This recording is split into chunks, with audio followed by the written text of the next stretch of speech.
ഇപ്പൊ തന്നെ ദിവസേന നമ്മൾ ചില പെയ്ഡ് ന്യൂസുള്ള ചില ചാനലുകളുണ്ട്. ആ ചാനലുകൾ കാലത്തൊരു കെട്ടുകഥയുണ്ടാക്കും. പിന്നെ ആ കെട്ടുകഥയെ കുറിച്ചാണ് ചർച്ച. അതിന്റെ പുറമെ ഈ സ്പെഷ്യൽ ഇൻവെസ്റ്റിഗേഷൻ ടീം പോകും. അപ്പോഴേക്കും ദിവസം 90 കഴിയും.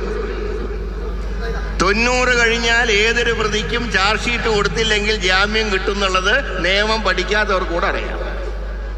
ഞാൻ ചോദിക്കട്ടെ, എവിടെ കട്ട സ്വർണം? ഇവിടെ ഉണ്ണികൃഷ്ണൻ പോറ്റി കട്ട സ്വർണം കണ്ടുപിടിക്കാൻ എന്തുകൊണ്ട് കഴിഞ്ഞില്ല? 90 ദിവസമായിട്ട് എന്തുകൊണ്ട് നിങ്ങൾക്ക് ചാർജ് ഷീറ്റ് കൊടുക്കാൻ കഴിഞ്ഞില്ല? ഞങ്ങൾ ചോദിക്കട്ടെ, സ്പെഷ്യൽ ഇൻവെസ്റ്റിഗേഷൻ ടീം ഹൈക്കോടതിയുടെ നിയന്ത്രണത്തിലാണോ പിണറായിന്റെ നിയന്ത്രണത്തിലാണോ? റിപ്പോർട്ട് ഹൈക്കോടതിക്ക് കൊടുക്കുമ്പോൾ രഹസ്യ വിവരങ്ങൾ പിണറായിക്ക് കൊടുക്കുന്നു. അങ്ങനെ രക്ഷിക്കാനുള്ള മാർഗങ്ങൾ പിണറായി പറഞ്ഞു കൊടുക്കുന്നു.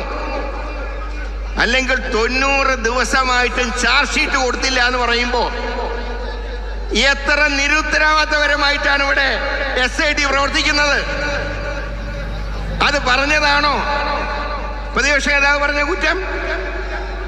അപ്പൊ UDF കഴിഞ്ഞ 3 ദിവസങ്ങളായി UDF നിയമസഭയിൽ അനുവർത്തിച്ച നയം ശരിയാണെന്ന് ഇന്നലെ പോറ്റി പുറത്തിറങ്ങിയതോടെ വ്യക്തമായില്ലേ? പക്ഷേ ഒരു കാര്യം ഞാൻ അടിവരയിട്ട് പറയാം. ഈ സർക്കാർ അടുത്ത തെരഞ്ഞെടുപ്പിൽ താഴെ ഇറങ്ങുമ്പോൾ നമ്മുടെ പ്രിയപ്പെട്ട UDF നേതാവ് ശ്രീ PK കുഞ്ഞാലിക്കുട്ടി സാഹിബ് വേദിയിലേക്ക് വരികയാണ്. നിങ്ങൾക്ക് എല്ലാവർക്കും വേണ്ടിയാണ് അദ്ദേഹത്തിനെ സ്വാഗതം ചെയ്യാം.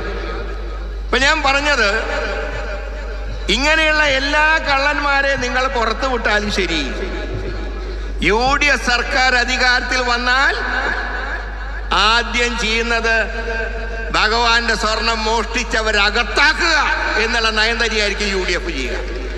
അല്ല, നിങ്ങളിപ്പോ UDFകാരെ കൂടെ കേസിൽ പ്രതിയാക്കാൻ നോക്കിയ ഈ കേരളത്തിൽ നടക്കില്ല. കാരണം സ്വർണം കട്ടത് 2019.